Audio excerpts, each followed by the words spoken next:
Welcome back, my friends, to the Story Weaver After Dark, where we light a candle in the dark corners of cinema and see what looks back. Ghost stories have haunted the screen for over a century. Some scare the life out of you, others tug at your heart, and a few make you laugh at how unprepared you are for the afterlife. Tonight, we're diving into 15 of the most memorable ghost movies ever made. Some are terrifying, some are tender, and a few are just strange enough to keep you up way past midnight. So pull your blanket close, leave the hallway light on, and let's count down 15 spectral stories guaranteed to raise a few hairs and maybe a few goosebumps too. Number 15. The Woman in Black from 2012. Daniel Radcliffe traded Hogwarts for haunted houses when he stepped into this atmospheric chiller based on Susan Hill's Gothic novel. He plays a widowed lawyer named Arthur Kipps, sent to a remote English village to settle the estate of a deceased client. The townspeople seem friendly enough, but there's one topic they refuse to discuss: the black-clad woman who haunts the decaying Ill Marsh house. Her presence is linked to a chain of tragic child deaths that continue long after her own demise. The Woman in Black works because it remembers what makes ghost stories unsettling. It's not gore or screams, but isolation and grief. The house itself feels alive, filled with whispers and invisible movement. The marsh outside traps sound and light like a coffin of fog. Radcliffe's performance carries a believable dread, as if Harry Potter grew up and realized some monsters don't care about magic. Fun fact: this film marked Hammer Studios' return to horror after 30 years of dormancy, the same studio that made Dracula and the Mummy back in the day. From the misty marshes of England to the heart of Chicago, we trade lonely souls for one who answers when called. Say his name, if you dare. Number 14. Candyman from 1992. Say his name 5 times in a mirror and regret it forever. In the early 90s, horror had become predictable. Masked slashers, body counts, rinse and repeat. But Candyman gave us something different. A ghost born from pain and legend. Helen Lyle, a graduate student researching urban myths, stumbles upon a story whispered through the walls of Cabrini Green. The tale of a murdered man with a hook for a hand and a swarm of bees in his chest. Tony Todd's portrayal of Candyman is mesmerizing, equal parts terrifying and sorrowful. He's not just a monster, he's a martyr of racial injustice and forbidden love. Director Bernard Rose infused the film with symbolism about class, mythology, and the stories communities tell to survive fear. Fun fact: those bees in Tony Todd's mouth were real. He negotiated a $1,000 bonus for every sting. By the end of filming, he'd earned $23,000 the painful way. From the urban nightmares of Chicago to something a little softer. Not every ghost story ends in screams. Some end in tears. Number 13. Ghost from 1990. Patrick Swayze proved that love can survive even death in this supernatural romance that melted hearts and pottery wheels alike. Swayze plays Sam, a man murdered during a mugging who refuses to cross over until he can protect his girlfriend Molly, played by Demi Moore. Enter Whoopi Goldberg as Oda Mae Brown, a loudmouth psychic who suddenly finds out her act isn't an act anymore when Sam actually shows up needing help. Ghost became one of the biggest hits of the 90s because it gave us something horror rarely does: comfort. It's about love that refuses to die, about connection beyond the physical. That pottery scene has been parodied 1,000 times, but when you watch it in context, it still aches. Fun fact: Whoopi Goldberg won the Oscar for Best Supporting Actress for her performance, making Ghost one of the few supernatural films ever to win a major Academy Award. Of course, not every spirit wants to cuddle. Some houses don't want you to stay. They want you to scream. Number 12. The Haunting from 1999. Lily Taylor, Liam Neeson, Catherine Zeta-Jones, and Owen Wilson enter Hill House for what they think is a harmless sleep study. The house has other ideas. Based loosely on Shirley Jackson's novel The Haunting of Hill House, this 1999 version goes big. Massive sets, sweeping camera work, and ghosts that don't just bump in the night. They redesign your architecture. Hill House is a masterpiece of design. The mansion is so elaborate it practically becomes another character, all twisting staircases and impossible geometry. Lily Taylor's performance as the fragile Eleanor is heartbreaking. A woman seeking belonging who finds herself swallowed by a house that knows her better than she knows herself. Director Jan de Bont, famous for Speed and Twister, used cutting-edge CGI for the first time, blending it with real sets so intricate they reportedly made crew members uneasy to walk through them at night. If The Haunting was a gothic ghost opera, our next film is its rebellious cousin, honoring Vincent Price while replacing subtle chills with blood-slick thrills. Number 11, House on Haunted Hill from 1999. Forget floating skeletons on strings. This 1999 remake of the 1959 Vincent Price classic amps the gore, the noise, and the chaos. Jeffrey Rush channels Price's gleefully sinister energy as Stephen Price, an eccentric theme park mogul who invites a group of strangers to spend the night in an abandoned asylum for $1 million prize. Naturally, the asylum is built on layers of cruelty and ghosts who are more than ready for company. This movie is late 90s horror distilled. Loud, flashy, and dripping with industrial metal attitude. It's more haunted funhouse than slow burn horror, but that's its charm. Rush delivers every line like he's savoring it, and the visuals are stylized to the point of fever dream. Fun fact: this film launched Dark Castle Entertainment, a studio created specifically to produce slick horror remakes. Without this movie, we never would have gotten Thir13en Ghosts or Ghost Ship, both products of that same gory, glossy imagination. From murderous mansions to mischievous spirits, it's time to lighten the mood a little. Number 10, High Spirits from 1988. If the last few films made you afraid of old houses, this one will make you want to move into one. Peter O'Toole stars as the owner of a crumbling Irish castle who decides to fake a haunting to attract tourists. Unfortunately for him, the resident ghosts aren't amused by his marketing scheme. High Spirits blends slapstick humor, romantic fantasy, and a paranormal charm. There's Daryl Hannah as a lovelorn ghost, Steve Guttenberg as an awkward American tourist, and a castle full of cheeky spirits who just want attention. It's silly, chaotic, and pure 80s charm. Fun fact: though critics were split, the movie has developed a small cult following thanks to its blend of romance and haunting humor. It's like if Beetlejuice visited Downton Abbey and everyone got drunk. And plus, it's one of the first appearances we ever see of Liam Neeson. But the giggles fade away. Our next haunting is documented terror, recorded, and classified by two people who saw things they'll never unsee. Number 9, The Conjuring from 2013.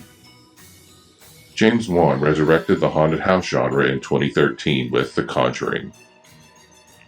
Based on the real-life case files of paranormal investigators Ed and Lorraine Warren, the movie follows a family in Rhode Island plagued by an unseen presence that targets the mother. The Conjuring works because it respects the classics. It's not about gore or gimmicks, it's about dread. Long silences, slow pans, and that unmistakable feeling that someone's standing right behind you. Vera Farmiga and Patrick Wilson play the Warrens with warmth and compassion, grounding the supernatural in humanity. Fun fact: the real Perrin family visited the set during filming and claimed they could still feel the same oppressive energy that haunted them decades earlier. Some even left early because it was too much.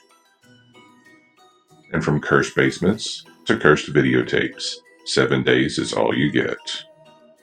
Number 8, The Ring from 2002. The Ring introduced many Americans to Japanese horror. A curse that's not personal, just inevitable. Naomi Watts stars as a journalist investigating a mysterious videotape that kills anyone who watches it within 7 days. She's skeptical, of course, until the phone rings. What makes The Ring terrifying is its mood. It's cold, damp, and patient. Every frame feels infected.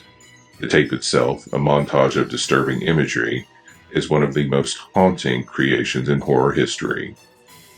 Fun fact: DreamWorks mailed unmarked VHS copies of the cursed tape to critics without explanation as part of the promotion. Some watched, some didn't, but everyone talked about it. But some curses don't wait 7 days. They attach, infest, and spread like a stain you can't wash away. Number 7. The Grudge from 2004. Based on the Japanese horror classic Ju-on, The Grudge follows an American nurse working in Tokyo who stumbles into a house cursed by rage. Once you step inside, it doesn't matter who you are. The curse follows you home. The Grudge introduced Western audiences to a different kind of ghost story. The rules are unclear, the ghost's unstoppable, and death feels inevitable. That unnerving croaking noise made by Kayako has been living rent-free in our collective nightmares for 20 years. Fun fact: the movie reused many of the original Japanese actors, including the performers who play Kayako and her eerie son, Toshio, giving the remake an authenticity most Western adaptations lack. Let's exhale. Not all spirits are vengeful, some are entrepreneurial. Number 6. Ghostbusters from 1984. Who you gonna call? Ghostbusters remains one of the best blends of comedy and horror ever made. Bill Murray, Dan Aykroyd, Harold Ramey, and Ernie Hudson take on New York's spectral infestations with proton packs, sarcasm, and one very big marshmallow man. It's a movie that shouldn't have worked. A sci-fi comedy about blue-collar ghost exterminators battling demons from another dimension. But it did work, spectacularly. Every scene has become iconic, from Slimer's first appearance to the Stay Puft Marshmallow Man stomping through Manhattan. Fun fact: Dan Aykroyd, who co-wrote the film, actually comes from a family of paranormal researchers. His great-grandfather was a spiritualist. So, when he wrote Ghostbusters, it was less of a stretch than it sounds.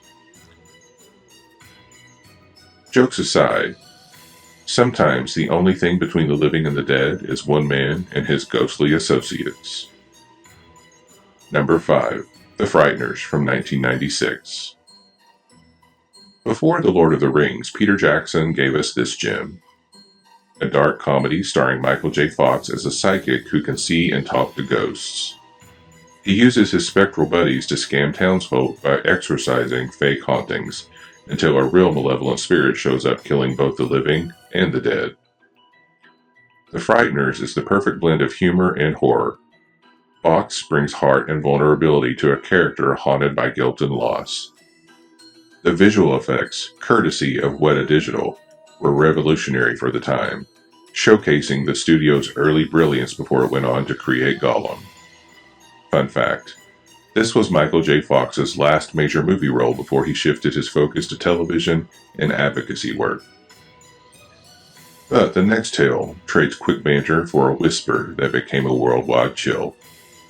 Number 4. The Sixth Sense from 1999. Few ghost stories hit as hard as this one. A troubled boy confides in his therapist that he sees dead people, and the worst part? They don't know they're dead. M. Night Shyamalan's breakout film built tension quietly, focusing on fear born of empathy. Bruce Willis delivers one of his most understated performances as Dr. Malcolm Crowe, while young Haley Joel Osment gives a hauntingly mature portrayal that earned him an Oscar nomination. The movie's famous twist became legend, but the power of The Sixth Sense lies in its sadness. It's not about monsters, it's about connection, regret, and unfinished stories. Fun fact: Osment improvised one of the film's most memorable lines, the whisper that still gives audiences chills decades later. Now close the curtains. The light is not our friend where we're going. Number 3. The Others from 2001. Nicole Kidman stars as Grace, a devout mother raising 2 light-sensitive children in a dark mansion on a remote island just after World War II. When strange events begin to unfold, Grace suspects the house is haunted, but by whom? The Others is quiet, restrained, and beautifully gothic. It's a masterclass in atmosphere using candlelight and silence like weapons. The twist ending reframes everything that came before it, leaving you questioning who was haunting whom all along. Fun fact: the film won 8 Goya Awards, Spain's equivalent to the Oscars, including Best Film, a rare feat for an English-language movie. We've courted subtlety long enough. It's time to throw the doors open and meet the spirits head-on. Number 2. 13 Ghosts from 2001. A family inherits a mansion made entirely of glass etched with Latin inscriptions. It turns out to be a machine powered by 13 captured spirits, each representing a figure in a twisted system known as the Dark Zodiac. Welcome to 13 Ghosts, a film that proves haunted houses can be high-tech and hellish. The movie is pure chaotic energy. It's loud, gory, and gloriously over the top. But what makes it special is its lore. The Dark Zodiac gives each ghost its own identity and tragic backstory, from the Juggernaut to the Torso, from the Torn Prince to the Jackal. You could fill an entire book with their histories, and fans have spent years doing exactly that. Fun fact: the set was so complex, made of real glass and mirrored surfaces, that the crew constantly bumped into it during filming. Director Steve Beck once said they had to use colored tape just so people wouldn't knock themselves unconscious walking through invisible walls. In the end, 13 Ghosts is less about subtlety and more about spectacle, and that's exactly why it earns the high spot.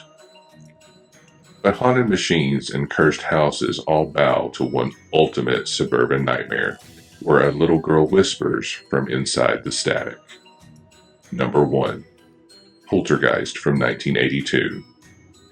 They're here. Few lines have defined horror like that one. Tobe Hooper and Steven Spielberg teamed up for a story that took the haunting out of Gothic mansions and into the American suburbs. The Freeling family's new home seems perfect until their youngest daughter, Carol Ann, starts talking to the TV. Poltergeist mixes heart and horror with surgical precision. It's scary because it feels like it could happen to anyone. A family pulled apart by forces they can't understand, all under the glow of the television set. The special effects were groundbreaking, and the emotional core, parents fighting to save their child from another dimension, keeps it timeless. Fun fact: Poltergeist was rumored to be cursed due to tragic events surrounding its cast. Though most of those rumors have been exaggerated, still that aura of bad luck lingers in the public imagination. And that, dear listeners, is the power of a ghost story. It doesn't end when the lights come up. It follows you home, quiet and unseen, until you hear a sound in the dark and wonder if maybe, just maybe, someone's still there. Thank you for joining me for this haunted countdown. If you enjoyed your stay among the restless and the ridiculous, be sure to subscribe to the Story Weaver After Dark, where the best stories are always wrapped in a little mystery. Until next time, keep the lights low, the Ouija boards closed, and remember, every story leaves a ghost behind.